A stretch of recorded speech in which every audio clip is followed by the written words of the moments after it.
शेतकऱ्याची मेहनत आमची जबाबदारी. प्रगत तंत्रज्ञानासह पिकांचे संपूर्ण संरक्षण.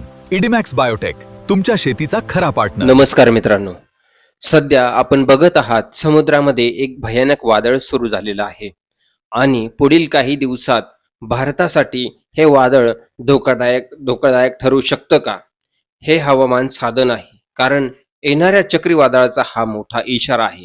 मग या चक्रीवादळाचा आपल्या जिल्ह्यात, तालुक्यात, गावात याचा काही फरक पडेल का? आपल्याला याची संपूर्ण माहिती आपण या व्हिडिओमध्ये घेणार आहोत. व्हिडिओ छोटासा आहे, आपल्यासाठी संपूर्ण माहिती अगदी महत्त्वाची आहे. तुम्हाला आजच्या व्हिडिओमध्ये मी सांगणार आहेत.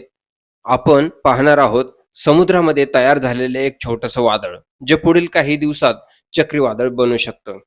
सध्या तुम्ही स्क्रीनवरती पाहत आहात समुद्रामधील लाईव्ह डाटा आणि तिथे स्पष्ट दिसतंय की श्रीलंकेच्या खाली बंगालच्या उपसागरात एक गोलाकार फिरणारी प्रणाली तयार झालेली आहे.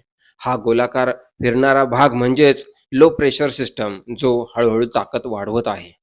आता तुम्हाला एक महत्वाची गोष्ट समजून घ्यायची आहे. प्रत्येक वादळाला लगेच नाव दिलं जात नाही. त्याला नाव कधी दिलं जातं, जेव्हा त्या वादळाची गती 62 ते 65 प्रति तास किलोमीटर पेक्षा जास्त होते, त्यावेळेस त्याला ते गव्हर्नमेंटकडून IMD नुसार नाव दिलं जातं. त्याच्यानंतर त्याच्यावर नाव जाहीर केलं जातं. म्हणजे सध्या हे वादळ अजून सुरुवातीच्या टप्प्याला आहे, पण याचा वेग, त्याची दिशा आणि समुद्रातील उष्णता पाहता हे पुढील काही दिवसात अधिक शक्तिशाली सुद्धा होऊ शकतं. विशेषतः महाराष्ट्र, गोवा, कर्नाटक आणि दक्षिण भारताच्या किनारपट्टी भागामध्ये याचा विशेष परिणाम दिसू शकतो. मग याचा परिणाम आपल्याला काय काय दिसू शकतो, तर काही भागात आपल्याला अति जोरदार वारे बघायला मिळू शकतात. काही भागात अति वाऱ्यासोबत मुसळधार पाऊस बघायला मिळू शकतो आणि समुद्र खवळलेला सुद्धा आपल्याला बघायला मिळू शकतो. मच्छीमारांसाठी काही महत्त्वाची सूचना म्हणजे पुढील काही दिवस समुद्रात जाणं टाळायचं आहे. कारण हवामान हे कधीही बदलू शकतं. त्यामुळे अचानक मोठा बदल सुद्धा होऊ शकतो. आता मोठा प्रश्न, आता हे जे वादळ चालू आहे, हे मोठं चक्रीवादळ बनेल का? हवामान अंदाजानुसार समुद्रातील तापमान आणि वाऱ्याची दिशा परिस्थिती अशीच राहिली तर हे सिस्टम डीप डिप्रेशन सायक्लोन असा प्रवास करू शकतात.